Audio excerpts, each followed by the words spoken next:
I mean, like, everybody is welcoming tonight because tonight is like the World Cup ceremony right now on my YouTube live channel. And we are from Bosnia, and maybe there are some other guys from other countries. And welcome to the stream like never ever before. Bosnia and Herzegovina versus Canada. Go.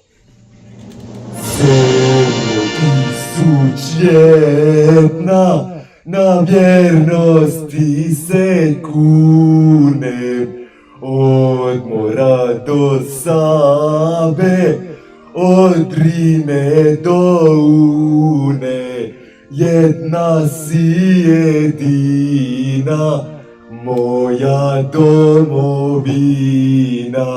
jedna si jedina, Bosna i Hercegovina,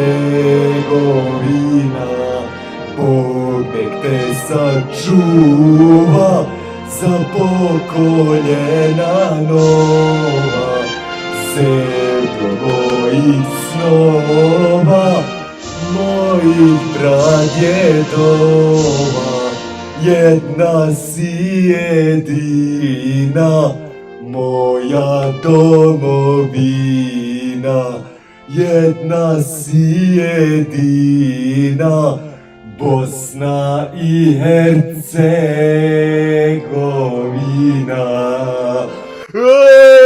Počelo je ludilo!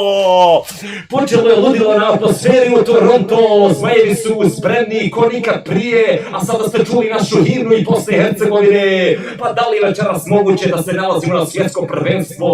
Ovdje zajedno imamo, na svim televizijama smo uključeni i pripremljeni za najjaču atmosferu, a imamo i nakon toga nešto iz gore malo ovih laboratorija, gore koji su pripremili nake pjesmice. Čuće se možda i neki poljem se širi miris ljeljana, ali ćemo tu ostati za neđe u sredini kako bi vas malo sada zadržali sa nekim uvodom special guestom. Hashtag Erdi Holding, molim vas, uzmite sebi piće za vodiče, nemoj da propustite ovu ceremoniju, jača je nego jedna ceremonija koja će se večeras pojaviti. Mada Shakira je bila, ali smo je propustili, nažalost, ali nema veze, znači mi ćemo i Shakiru oboriti, odnosno već smo je oborili i idemo, jedan je svjetski prvak, ja sam sanjao, ljudi moji.